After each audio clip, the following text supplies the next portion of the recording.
안녕하세요. 아트 뮤지엄 러를 찾아주신 여러분들 감사합니다.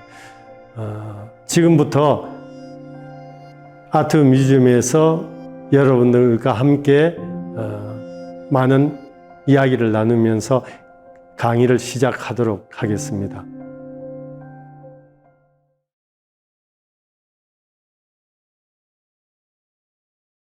현대에는 그 물감들이 공장에서 제조되어 튜브에 담겨져 나오기 때문에 우리들은 어렵지 않게 어디서나 원하는 색을 골라서 마음껏 표현이 가능합니다. 하지만 이렇게 되기까지는 많은 과정을 거쳐야 했습니다. 그중 가장 큰 변혁이라면 첫째로 유화의 발견이고요. 두 번째로 인상파 화가들이 출연하게 된 그런 지대한 공을 한 튜브 물감의 발명이라고 생각합니다. 안료에 기름을 섞어 사용하는 유화가 나오기 이전에는 주로 미술가들은 프레스코아나 템페라를 주로 그렸습니다. 프레스코아는 간단하게 설명하면은 주로 백화에 사용했었는데 벽에 회반죽을 칠하고 그 회칠이 마르기 전에 물에 녹인 안료를 그리는 방법을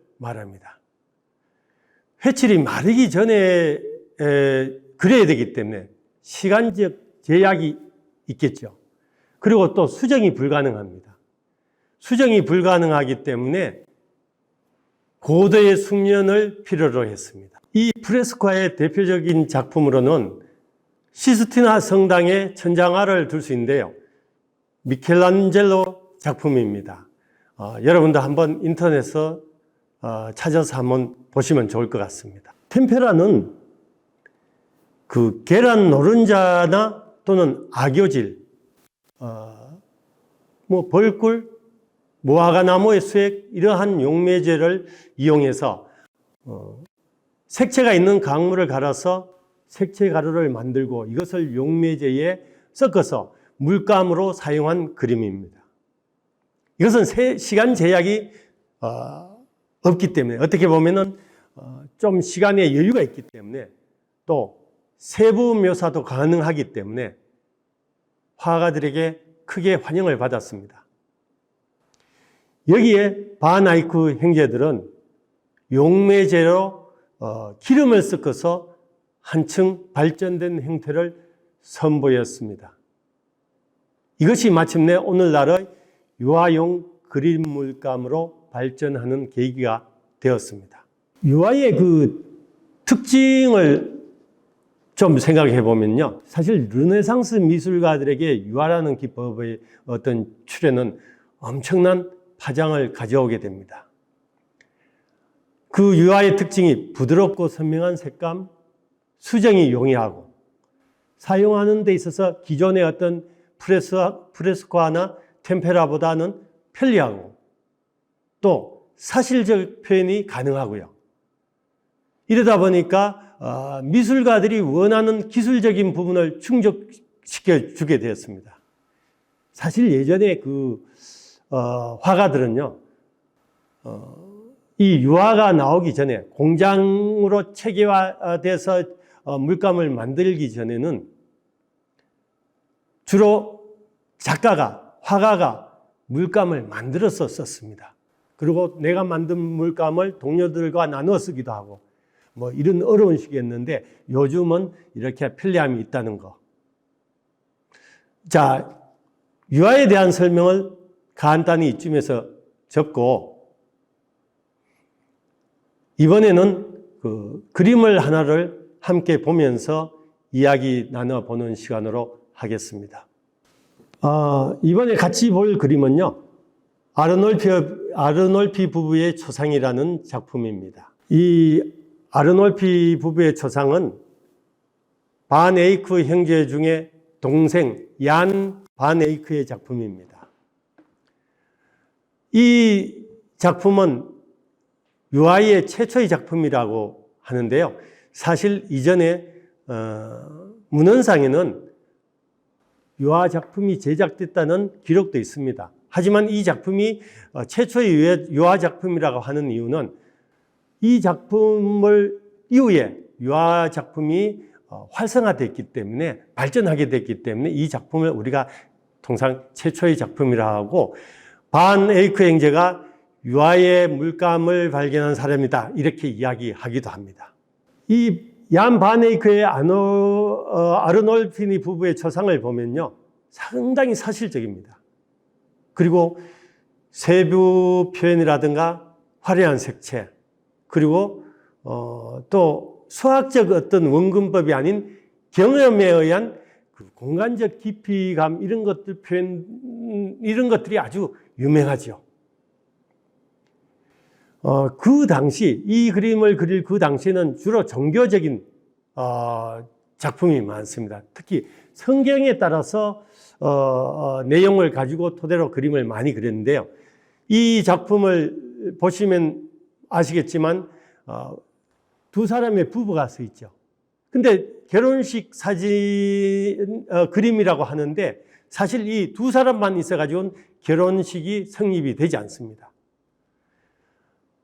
이 그림을 자세히 보면요, 화면상에 잘 보일지는 모르겠는데 벽에 붙은 볼록 거울이 있습니다.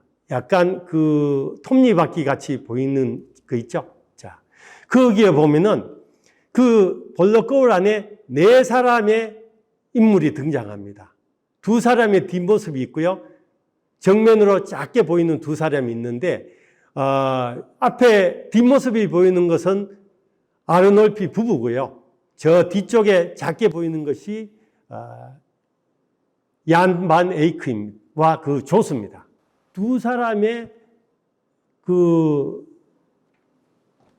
입회자가 없으면은 결혼이 성립되지 않습니다.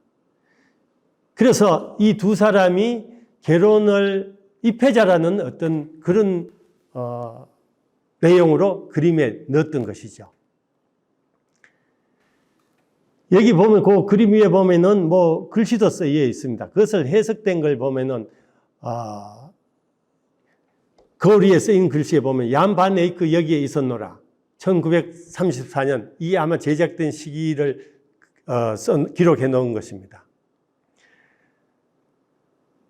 이 그림을 결혼식 장면으로 해석하는 가장 중요한 근거는 뭐냐 하면은 결혼식의 의식 중에서 중요한 것이 남녀가 서로 손을 잡는 행위와 신 앞에서 약속을 이행한다는 선서를 하는 것인데, 여기에 아르놀피의 엄숙한 표정과 위쪽을 향해 그 들어올린 손을 보면 아마 이건 결혼식의 의식을 하고 있는 것이라는 것을 우리가 짐작할 수 있습니다. 그런데 이렇게 보면요, 단순히 결혼식 장면이라고 단정할 수 없는 것이 있습니다. 보면요, 그림에 등장하는 두 사람의 주변이라든가 이를 보면요, 특히 한번 보십시오. 아주 부를 상징하는 어떤 도구들이 많이 있습니다. 아주 조각이 잘 돼 있는 고급스러운 상들이라든가 그 신부가 목에 있는 목걸이라든가 또 신랑이 입고 있는 뭐 외투라든가 또 밑에 카페트 이런 거 비싼 거 아주 카페트 같죠? 침대도 그렇고 이런 것들로 봤을 때는 부유함을 나타내는 것인데, 이러한 인물들이 과연 자신의 방에서 간소한 결혼식으로 만족했을까요? 저는 이런 것들이 의문이 생깁니다. 차라리 요즘처럼 생각해 보면 이 그림은 아마도 혼인신고서가 아닐까 이런 생각이 들기도 합니다. 쉽게 말해서 외부에서 성대하게 결혼식을 하고 난 다음에 이 증거를 남기기 위해서 자기의 어떤 공간, 방에서 이런 것을 연출해서 그때 당시엔 카메라 기술이라는 것이 없었기 때문에 아마 그림으로 증표로 남기지 않았을까 이런 생각입니다. 그것을 조금 더 예를 좀 더 유추해 볼 수 있는 것이, 여성의 머리에 장식을 쓸 수 있는 것은 그 당시 결혼한 여자만이 가능했는데 이 신부의 머리에 그것을 볼 수가 있습니다. 그래서 이것은 이미 결혼을 한 그런 상황이 아닐까 이런 것을 유추해 볼 수 있습니다. 이 그림에는 많은 디테일이 숨어 있습니다. 그 첫 번째 한번 보면요. 천장에 있는 상들레입니다. 상들레에 가만히 보면요. 자세히 보면은 양초가 하나 켜져 있습니다. 이 의미는 양초를 의미하는 것, 양초가 의미하는 것은 결혼인데요. 하나가 켜 있다는 것은 이것은 신의 통찰력과 지혜 또는 신성한 결혼의 어떤 명세를 의미하거든요. 그래서 이게 참 재밌죠. 그 다음 보면 두 번째로 이렇게 우리가 보면 아까 제가 잠깐 이야기했던 볼로걸의 외측의 그 장식인데요. 거기에 보면 10개의 돌기가 있습니다. 이 10이라는 숫자는 종교적인, 특히 기독교적인 문명 내에서는 안전함을 상징을 하기도 합니다. 근데 이 10개의 돌기 중에는 예수님께서 죽음을 앞두고 골고다의 언덕으로 십자가를 메고 가면서 그 고통 속에서 10번의 쉬어가는 장소를 그림 조각으로 해놓은 그런 문양입니다. 그래서 여기에는 부부가 이상적이고 모범적이고 규범 등을 따라야 한다는 의미를 두고 있습니다. 침대에 붙어 있는 나무 장식은 보면은 다산의 수인 그 성녀인 마가레트상을 표시해 놨는데요. 그것은 임신을 원하는 부부의 바람이 담겨져 있고요. 자, 그림 밑에 부분에 한번 보십시오. 바닥에 강아지가 있습니다. 서양화에 보면은 황제가 나오는 어떤 그림들 보면은 강아지가 꼭 등장하는 경우가 많습니다. 이것은 뭐냐면은 충성심, 복충실성 뭐 이런 것을 나타내기도 합니다. 바닥의 강아지는 남편에 대한 아내의 신실함, 부부 사이의 어떤 충실함을 나타내기도 합니다. 또 이렇게 그림의 왼쪽에도 있고 중앙에도 보면 있는데 그 왼쪽에는 신랑이 벗어놓은 신발인데요. 이 바닥에 벗어놓은 신발은 이 결혼이 수행되고 있는 공간의 어떤 신성함, 신발을 벗었다는 것은 깨끗함, 신성함을 상징합니다. 그런데 저는 여기서 좀 제 생각에는 신발이 벗어났는데 저 같으면 가지런히 놓을 것 같은데 가지런히 놓이지 않았어요. 흐트러져 있습니다. 이것은 뭘 의미할까요? 아마도 얀 반 에이크는 이 가족이, 이 부부가 원만한 부부 생활이 되지 않을 거라는 예상을 하지 않았을까? 제 혼자 이렇게 생각해 봅니다. 제가 그림을 그린다면 그렇게 그렸을 것 같아요. 그리고 이 그림에 보면 신랑의 표정을 보면 상당히 예리하고 또 어떻게 보면 좀 신경질적인 느낌도 들지 않습니까? 근데 반대로 그 신부의 모습은 뭐 온화하고 또 성실하고 또는 그 우리로 말하면 참한 아주 신부 같은 느낌이 들죠. 이런 걸로 봤을 때 이때 당시에 사실은 두 사람은 다 재력가의 그 사람들인데 이 신랑 되는 사람은 실제로 이태리에서 부호 중에 한 사람이었습니다. 그렇기 때문에 뭐 그때 당시엔 충분히 그런 것들을 한번 생각해 볼 수 있죠.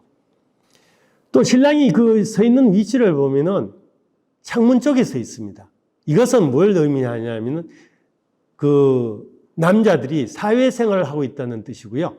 신부는 침대 쪽에 있습니다. 그 침대 쪽에 서 있고 신부의 그림자가 침대로 드리워져 있는 것을 볼 수 있습니다. 이것은 여자의 역할을 상징하는 그런 내용입니다. 이 그림의 전체적으로 봤을 때 그 경제력을 가시하는 디테일한 것이 많이 있었죠. 여자가 착용한 목걸이, 팔찌, 장신구, 또 남자가 입고 있는 모피코트, 천장에 어떤 정교한 상들에 침대 밑바닥에 깔린 작은 오리엔탈 카펫. 야, 이거 아마 터키산일 것 같아요. 제가 볼 때는. 아주 뭐 비싼 것 같습니다. 그 다음에 두꺼운 커튼으로 가려진 높은 침대. 그리고 마지막에 놓여있는, 창틀에 놓여있는 오렌지가 있습니다. 이것은 부부의 경제력을 보여주는 것인데요. 이 당시의 오렌지는 지중해에서만 생산되는 과일이었습니다. 그런데 이런 것, 지중해에만 생산된 과일이 이 사람들에게 있다는 것은 뭐 부의 상징, 바로 그것이겠죠. 이 그림은 실제로 한 25호 정도, 60 곱하기 30인데 25호 정도, 우리로 이렇게 우리 기준으로 보면 25호 정도 크기인데요. 이 그림 비록 크지 않는데 여기에 디테일하게 사실적으로 표현한 정말 이 반 에이크의 집착이랄까요? 이 표현을 보면서 저는 정말 대단한 작품이라는 생각이 듭니다. 이 작품이 미술사적으로 중요한 이유는 최초로 모델의 전신을 그려놓은 초상화라는 점입니다. 그 이전에는 주로 초상화라 그러면은 이렇게 반신상이라든가 뭐 얼굴을 그린다 이렇게 했는데 전신으로 그린 최초의 초상화라는 것, 이것은 미술사적으로 상당히 중요합니다. 자, 그러면 이 그림은 우리가 이렇게 설명을 하니까 여러분들이 조금 뭐 이해하는 데 도움이 되었을 수도 있겠는데 제가 나름으로 미술 감상에 대해서 한번 이야기해 보도록 하겠습니다. 흔히 미술 작품 감상이 취미인 비미술 전공자들은 사실 미술을 많이 알면 알수록 재미있다는 것입니다. 말하자면은 그 흔한 인상파 작품 전시를 가더라도 우리가 미술사적 배경이라든가 지식을 아는 사람이면 훨씬 더 그 전시가 재미있고 즐거울 수 있습니다. 현대미술은 그 온갖 양식과 기술, 갖가지 재료와 주제, 수없이 다양한 형식과 제작 의도, 나아가서 전혀 다른 미학적 전통이 각축을 벌이는 거대한 경기장과도 같다고 할 수 있습니다. 특히 비전공자들에게 현대미술은 어렵고 불편한 친구와도 같다고 생각됩니다. 사실 이는 전공자들에게도 마찬가지입니다. 우리가 미술을 감상한다는 것을 너무 어렵고 두려워하지 않았으면 좋겠습니다. 꼭 내가 작품을 보면서 작가의 그 의도를 정확하게 파악하고 이해하면서 감상을 해야 되는 것은 아닙니다. 물론 작가의 의도를 이해하고 그 감상을 하면 쉽게 편하게 접근할 수는 있겠죠. 그래서 사실 이 전시장에 오면은 들어오는 사람들이 작가에게 묻습니다. 이 작품은 뭘 그린 건가요? 무슨 뜻인가요? 뭐 이렇게 이야기하는데 사실은 이렇게 이야기할 때 작가로서는 사실 거기에 대해서 작가의 의도를 이야기하기도 하죠. 사실 그 순간부터 관객 자신의 감성과 작품에 대한 상상은 틀 안에 갇혀버리고 맙니다. 결국 모든 사람들이 똑같은 느낌을 가지고 그 전시장을 나오게 되겠죠. 작가가 그 내용을 다 설명해버리면, 그러면은 작가가 강제적인 의도 전달을 하는 것밖에 되지 않습니다. 그래서 우리는 미술 감상에 있어서는 좀 자유로운 생각으로 할 수 있었으면 좋겠습니다. 전시장으로 이동해서 함께 작품을 감상해 보도록 하겠습니다. 나종희 작가의 작품인데요. 웅크림이라는 작품입니다. 이 작품에 쓰여지는 재료들은 많이 쓰지 않는 흔히 오브제 작업인데요. 아주 가벼운 얇은 가벼운 알루미늄 캔을 잘라서 꼴라주 기법이라고 하죠. 이렇게 붙여서 만들었습니다. 이 작품은 그 작가의 의도는 아마도 이 풍요와 욕망의 어떤 부산물처럼 그 넘쳐나는 이 요즘 우리 산업 쓰레기가 있지 않습니까? 이런 것들을 이 얄팍한 알루미늄을 통해서 표현하고자 한 것 같습니다. 이 보면 웅크리가 있는 걸 보면 어떤 느낌이 드나요? 제가 볼 때는 되게 불안하고 두렵고 무섭고 이런 거 같아요. 그래서 이런 거 보면은 이 작가는 이 알루미늄 캔을 재료로 해서 요즘 현대 사람들의 어떠한 이 심적 표현을 하지 않았을까 이런 생각을 해 봅니다. 이 콜라주 기법을 이용한 작품인데요. 여러분들 한번 유심히 잘 보시면 되겠습니다. 이 작품은 박능생 작가의 붉은 산이라는 작품입니다. 한국화입니다. 한국화인데 제목은 우리가 이 작품은 붉은 산이라고 했는데요. 이 작품을 한번 보시면 한국화의 우리가 기존에 보던 한국화와는 다르죠. 우리 한국화는 우리가 여러분들 뭐 학생들 특히 뭐 이렇게 학교 수업 시간에 배웠던 거 사군자 뭐 수묵담체 이런 걸 많이 봤는데 여기 보면 붉은색이 있고 뭐 흰색이 있습니다. 이것은 뭐냐면은 한지에 주로 홍묵이라는 것을 이용해요. 우리 먹이라 그러면은 검은색만 생겼는데 붉은 먹도 있습니다. 쉽게 말하면 이것을 홍묵이라 그러는데 밑에 흰 부분은 한국화에서는 주로 흰 부분은 여백이라고 해서 남겨두는데 여기에는 호분이라는 것을 썼습니다. 이 호분은 뭐냐 하면은 조개가루, 아주 고급스러운 조개가루를 갈아서 흰색으로 쓰는 것을 우리가 호분이라고 합니다. 이 그림에서 보면 붉은 산이라는 것은 우리 일제치하의 어떤 억압된 이런 모습을 표현한 것 같고요. 이 경복궁은 우리 역사의 어떤 조선시대부터 해서 근현대에 오면서 많은 어떤 시련을 겪은 공간이지요.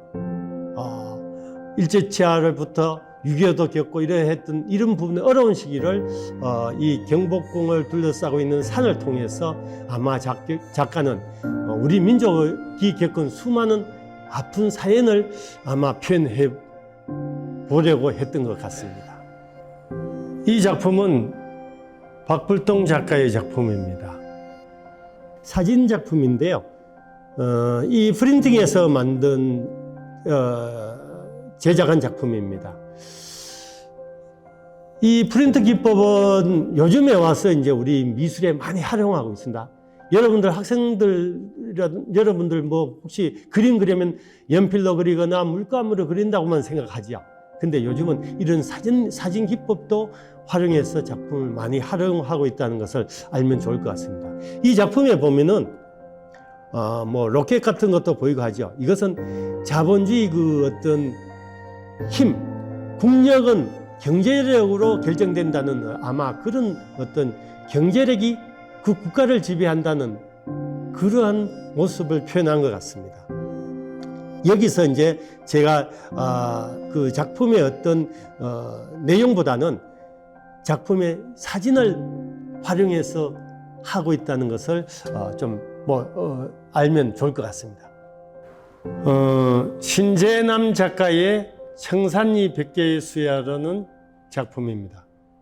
청산리 백개 수야 그러면 생각나는 게 있죠. 황진이. 거기에 시적인 시적인 내용이 아마 내용을 유추해서 그림으로 또 이렇게 했는데 저는 이 그림을 보면서 초현실주의 그 살바도르 달리의 그 그림이 생각이 났어요. 초현실적인 그림이 생각이 났는데 이 그림에서는 강하고 빠른 것이 꼭 좋은 것이 아니다. 이런 것을 아마 표현한 것 같습니다. 이 작품은 송창 작가의 분단고찰이라는 작품입니다. 이것은 여러 가지 어떤 그 오브제를 썼습니다. 보면은 스크린 영상도 썼고 실크 스크린을 이용하고 그 위에 이제 스크린을 쏴서 이러한 작품인데 한반도의 그 난해한 어떤 분단 구조를 8명의 그 전직 대통령의 얼굴을 영상으로 띄우면서 거기에 이 작가의 그 우리나라에 일어났던 그 일들을 아마 표현하고자 했던 것 같습니다. 여기에서 평면 작업과 영상의 그 서로 보완하는 그러한 효과를 한번 눈여겨봐 주시면 좋을 것 같습니다. 아까 제가 말씀드렸듯이 뭐 작품에는 꼭 작가의 의도를 알아야 되는 것은 아니지만 이런 효과, 평면 작업과 영상을 했더니 이런 것도 작품이 될 수 있네 하는 것, 이런 것들이 저는 설명하고 싶습니다. 이 작품은 이명복 작가의 작품입니다. 이명복 작가의 그 연작 작품 중에 하나인데요. 이 작품을 보면 알겠지만 그 이미지의 어떤 과장이라든가 생략하고 또는 비유하는 이런 제작으로서 그 권력자의 어떤 행동을 보여주는 어떤 권력자들이 보여주는 행동의 힘 뭐 이런 것을 표현한 것 같습니다. 여기서 한번 보시면 머리는 작죠. 머리는 작고 손이 상당히 크게 그려져 있습니다. 이거는 뭘로 의미할까요? 우리가 머리가 작다는 것은 사실 머리가 작다고 해서 지식 그 IQ가 낮고 이런 건 아니죠. 아니지만 머리가 작다는 것은 왠지 머리가 지식이 좀 떨어질 것 같은 느낌이 들죠. 그리고 손을 크게 그렸다는 것은 뭘 의미할까? 무서워 보이지 않나요? 파워가 있어 보이죠? 권력을 의미. 손을 크게 그린 것은 힘을 과시하는 그런 것을 표현한 것입니다. 그런데 즉 말하면은 머리는 작고 이 손을 크게 그린 것을 보면은 별로 지식적으로 또 배움이 부족하고 또는 조금은 그런 사람이 힘을 가진 이런 것을 표현하는데 즉 말하자면은 권력자들의 어떤 힘 이런 것들을 표현한 것 같습니다. 이태호 작가의 그 작품인데요. 목판화로 된 작품입니다. 1987년 그날이라는 작품인데 아마도 이것은 데모 현장에서 체류탄에 맞아서 쓰러진 어떤 그 이한열이라는 그 열사의 그 배경을 모티브로 해서 목판화로 제작한 것인데 이 목판화의 특징은 뭡니까? 흑백의 강한 대비로 인해서 강함을 표현하는데 아주 좋은 판화죠. 판화에는 크게 우리가 볼록판화와 오목판화, 평판화 이렇게 나눕니다. 물론 공판화 또 이런 것들이 있는데 볼록판화의 대표적인 것이 이 목판화입니다. 이 목판화는 볼록한 부분에 찍히는 판화를 우리가 볼록판화라 그러고 오목한 부분에 찍히는 것을 우리가 오목판화라 하는데 오목판화에 또 우리는 애칭이라는 것이 있는데 이건 섬세한 것을 표현하기에 좋습니다. 그런데 여기에 나오는 이 볼록판화인 목판화는 다소 섬세한 표현보다는 강한 그런 표현을 하는데 좋죠. 이론적인 것은 사실 나중에 또 여러분들이 한 번 더 자료를 활용하면 되겠습니다. 이 작품은 최선 작가의 바람삽 1구라는 작품입니다. 그 수많은 촛불 모양의 모양들이 줄을 서 있고 이렇게 있는 것을 볼 수 있습니다. 우리에게 촛불은 생명의 어떤 바람을 보여주는 징표이거든요. 그래 바람을 전파시키는 매개체이자 인간의 어떤 공동체임을 아마 이 작품에서 보여주고자 한 것 같은데 저는 이걸 보면서 갑자기 최근에 일련의 어떤 사건들이 막 생각이 났습니다. 우리 코로나로 인해서 그 줄을 서 있는 코로나 검사를 위해서 줄을 서 있는 모습이라든가 아프가니스탄에서 이거 많은 군중들 이런 것들도 생각이 나고 했습니다. 그래서 이 작품은 아마 그러한 군중들의 어떤 모습들을 또 표현하고자 하지 않았을까 이런 생각도 해봅니다. 이 작품은 문인환 작가의 작품인데요. 바다에서 길을 보다라는 작품입니다. 자연이 품고 있는 생명의 어떤 소중함을 그 갯벌과 수평선의 모습을 통해서 그 새로운 출발을 바라보는 마음 이런 것을 표현한 것 같은데 여기서 보면은 수평구도라고 우리가 이야기를 하는데 이 수평구도는 무한한 어떤 넓은 공간을 표현하기도 하죠. 우리가 구도 그러면은 수평구도, 수직구도, 호성구도, 삼각구도 이런 것들이 있는데 수평구도는 넓은 어떤 공간감을 표현한다면 수직구도는 높이가 건물을 그린다 또는 큰 나무를 그린다든가 이렇게 하면 수직구도 많이 이용하죠. 여기서 수평구도는 이게 넓은 공간감으로 인해서 넓은 세상을 한번 표현하지 않았을까 이런 생각을 해봅니다. 이정엽 작가의 그 한국화 작품인데요. 우리 전통 기법으로 그린 그림이죠. 이 전통 수묵 기법으로 묘사한 이 작품은 가만히 보면은 우리가 추수가 끝난 다음에 흔히 시골에서 볼 수 있는 풍광입니다. 볏짚들을 쌓아놓고 묵묵히 삶의 어떤 터전을 지키는 농민들의 어떤 긍지와 자부심, 또는 이렇게 보면 평화로움, 이런 것들을 여기서 표현한 것 같습니다. 이 한국화 그러면 우리가 예전엔 우리가 아는 것은 우리가 서양하다, 한국하다 구분하는 것은 무엇이라고 생각하십니까? 서양 사람이 그리면 서양하고 한국 사람이 그리면 한국하다, 이런 것은 아니겠죠. 이것은 바로 재료에 의해서 우리가 구분을 합니다. 앞전에 이야기했던 유화 물감을 이용한다, 이렇게 하는 것은 서양화에 들어가고요. 지금 이 작품처럼 먹을 이용하고 종이를 화선지에 그림을 그린다든가 이렇게 하는 것은 주로 한국화입니다. 크게는 우리가 이것을 동양화라고 하죠. 일본, 중국, 한국 이렇게 해서 주로 같은 맥락의 그림을 우리가 크게는 동양화라는데, 우리나라에서 그 작업하는 것은 우리 긍지심을 주기 위해서 한국화라고 논해야 됩니다.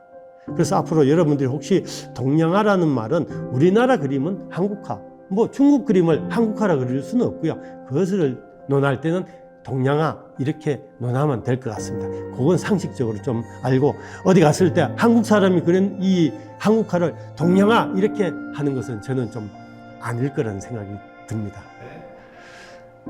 이 작품은 임근우 작가의 작품인데요. 한국화 작품인데 색다른 한국화라고 할 수 있겠죠.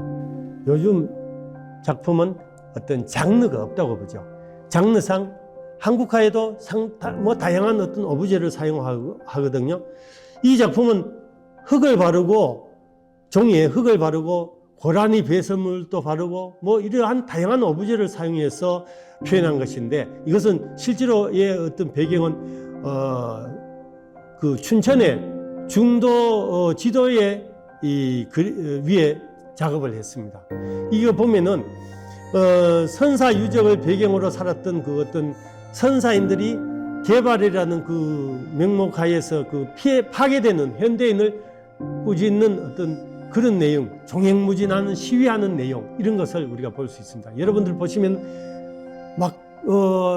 이 선사인들이 움직이는 것 같죠?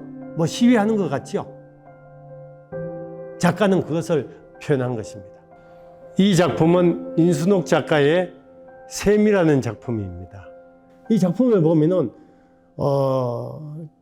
사실적으로 그려진 도시 풍경과 그 안에 생뚱맞게 배추가 하나 그려져 있어요. 이 배추를 그린 것은 뭘 의미할까요?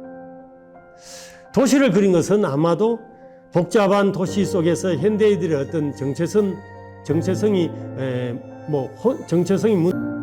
혼돈을 겪으면서 살아가는 어떤 현실을 표현한 것 같고요.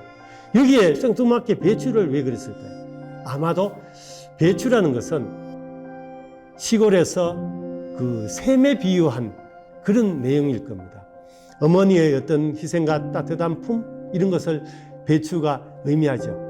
이 배추를 그림으로써 우리가 복잡한 도시 생활의 어떤 이런 것들을 조금 오염된 도시 생활의 그 본질적인 생명력을 한번 부여하고자 했던 것 같습니다. 전원길 작가의 무지개 아파트라는 작품입니다. 제목이 무지개 아파트입니다. 여러분들 보시기에 아파트 같이 보이지 않죠?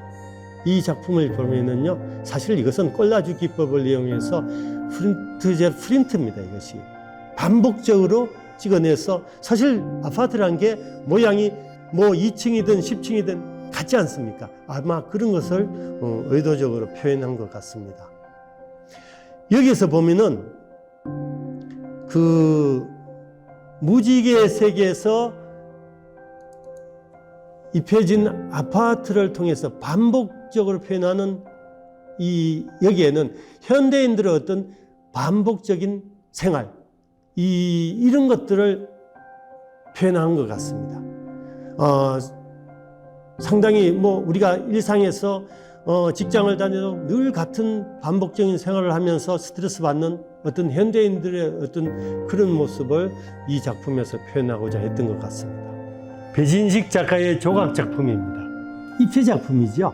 입체 작품인데 이 작품을 보면은 시멘트와 유리로 만들어진 작품인데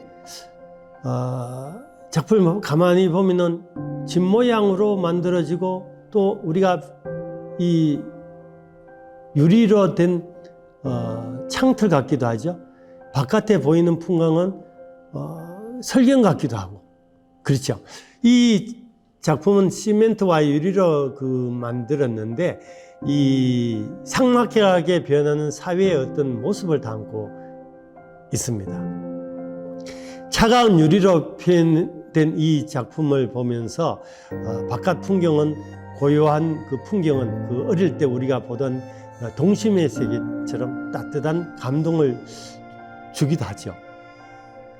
이 작품은 혼합 재료를 이용한 오브제 작업인데 이것을 조각이라고 우리가 이야기합니다. 사실 여기서 우리가 조각이라고 이야기하는 것에 대해서 조각에 대해서 또 잠깐 같이 이야기 나누어 보도록 하겠습니다. 조각은 우리가 조소라고 우리가 이야기하는데 조소에는 조각과 소조가 있습니다. 이 조각이라는 것은 주로 깎아서 만드는 것을 조각이라고 합니다. 나무를 깎는다, 돌을 깎는다 이런 것은 우리가 통상 조각이라고 하고요. 소조는 뭐냐면 흙을 붙인다, 시멘트를 붙인다 이렇게 붙여서 만들어서 그렇게 중심에서 밖으로 붙여 나가는 것은 소조고 밖에서 안으로 깎아 들어가는 것은 조각입니다. 이 앞에 두 개를 따서 우리는 조소라고 이야기합니다. 그런데 우리가 통상 이렇게 어디 가면은 이게 소조네, 조각이네 이렇게 거론하지 않고요.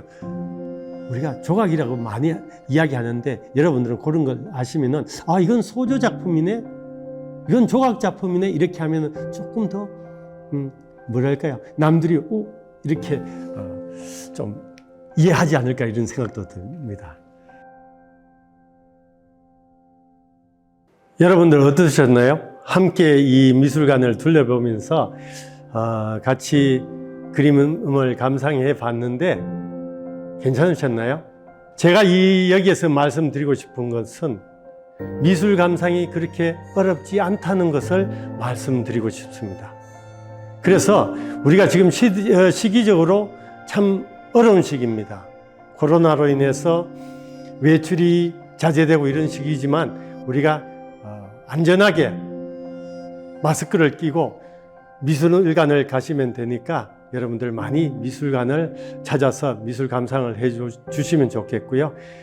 미술관을 나의 친구같이 그렇게 되시기를 희망하면서 오늘 제 강의를 모두 마치도록 하겠습니다. 고맙습니다.